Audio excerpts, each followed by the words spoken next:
Back here at the Verizon Center once again for another great camp day featuring your Washington Mystics. I'm here with Roundball reporter Kelsey Nelson, and we're going to get down to it right here and now. First of all, what do you see are the most intricate parts of this team's offense or defense that are necessary for them to get a win? Because as you do know, they did just come off a 5-game road skid, and I know that they're hoping to change that direction. Right. Of course, the Washington Mystics, they want to stay in the playoff race. Last game, Coach Tebow said they basically lost because the guards did not play consistently well. As a group, they shot 17 to 18%, which is embarrassing for any professional team. So obviously the guard play is going to be very crucial today to lead their team, but also the big woman in the paint. They have to protect and block it, and also on the other side, they have to get the offensive rebounds, and they need to put those points back up on the board. Absolutely, absolutely. You mentioned down in the paint. Now, one of those crucial components to that is rebounding. That was another note that Coach T had talked about. Do you see any particular player that should step up and really make that transition into what Coach T was looking for? I mean, of course, you have to go to the big woman, Stephanie Dolson, and you have Emma Mieseman. They're huge. They need to use their size. This is their house. They need to protect the paint right here in their house. And obviously, I mean, they have a size advantage, I'd say, over the New York Liberty team. So if they use that efficiently, they will finally be on the winning side of the ball and hopefully be in that, that playoff race to hopefully finally bring Washington, D.C. a championship that we all really want since it's been such a long drought. That's what it's all about, a championship, and it's all about the kids. As I mentioned earlier, it's the second camp day here for the Mystics. So if you look around today, you're going to see these little people right here, and that's what it's all about. So we're looking forward to seeing what the Mystics do against the New York Liberty here at the Verizon Center. For the Roundball Report, I'm Wes Hall. See you in a moment. Well, the original game plan, for the most part, worked to try to make it really rough on Sugar Rogers and Tina Charles and Tanisha Wright, and respect everybody else and do your job, and their bench killed us. I mean, Boyd, Zowie B, Allen, Stokes, Zealous, they were terrific for New York. I thought we had some positive things today. We got better in some areas, but the points in the paint was a huge difference. And it wasn't their posts just getting all the points in the paint. I mean, their guards got into the lane against us. We gave Boyd some confidence when she got some early steals. She's not a three-point shooter, and she makes 2 today. Tina steps out and makes a 3.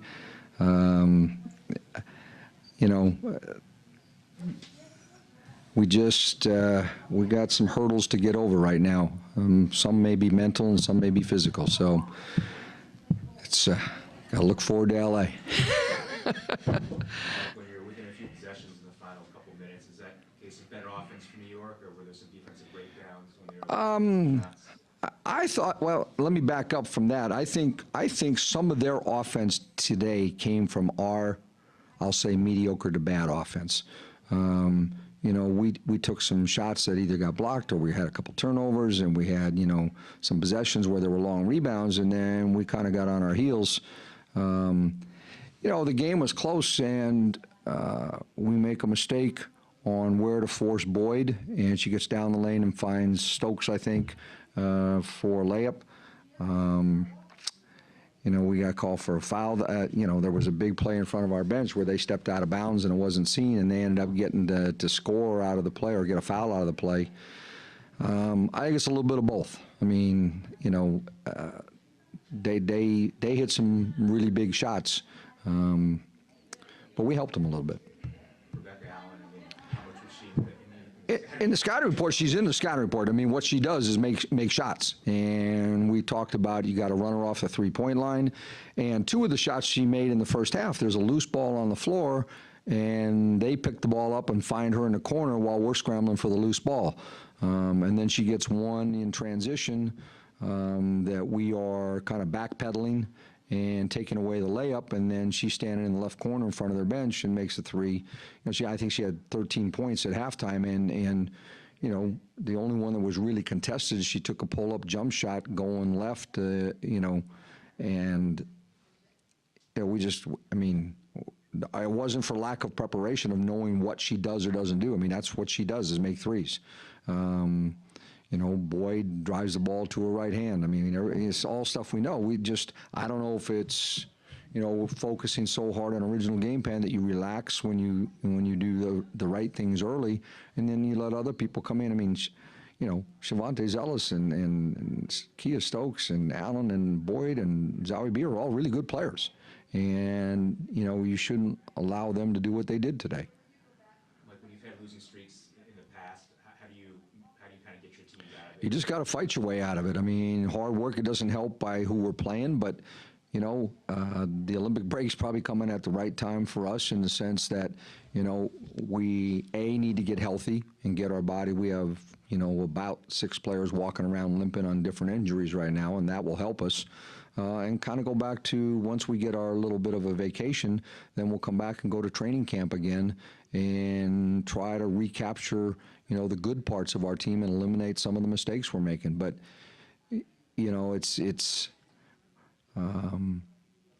I've told them that, being young is no longer an excuse. You gotta fight through this stuff. And, we'll see. I mean, we need a couple weeks of practice where we can get back to being who we were. We never really had that in this year's training camp. It was the most disjointed training camp I've ever had since I've been in this league, with people late, hurt. And most days we had, 8 people ready to practice. Now it would be hopefully, to have, 12 people in practice every day once we start again and kind of get back to basics and get better. You do have one more game before the break. Yep. Sparks.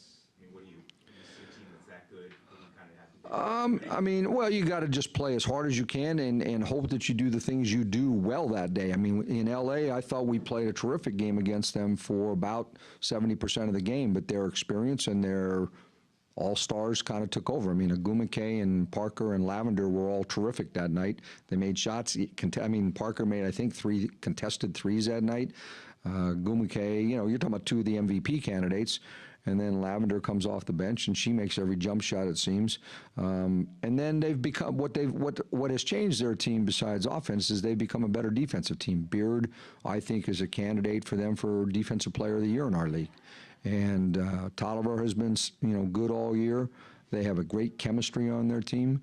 They're, they've made the jump from last year to this year because of health and experience. That's the jump we're going to have to make. But, they got some pretty superstar players. We're going to go play and play our butt off.